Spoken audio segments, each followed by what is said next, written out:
À l'occasion du conseil départemental de l'éducation nationale qui se tenait lundi après-midi, parents d'élèves et professeurs se sont rassemblés devant la préfecture pour dénoncer les suppressions de postes prévues pour la rentrée prochaine.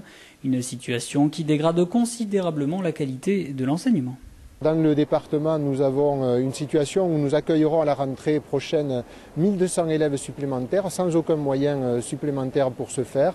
Et nous aurons une dégradation à côté de ça qualitative de l'enseignement, puisque nous allons perdre 20 postes et demi d'intervenants en langue vivante, nous allons perdre 14 postes dans les réseaux d'aide aux élèves en difficulté, nous allons perdre une dizaine de postes dans les établissements d'enseignement spécialisés, nous allons perdre un certain nombre de postes autour de la classe qui permettait de faire du qualitatif et les effectifs dans les classes elles-mêmes vont être plus chargés puisque ces 1200 élèves, il va falloir les accueillir quelque part. Nous étions déjà dans une situation où notre département était en mauvaise position, on va dire, par rapport au taux d'encadrement des élèves, c'est-à-dire le nombre de postes pour 100 élèves. Cette situation va se dégrader. À travers ces suppressions de postes et ce manque de moyens, le personnel de l'éducation nationale, à l'instar des magistrats il y a quelques jours, met en valeur la situation préoccupante de notre pays.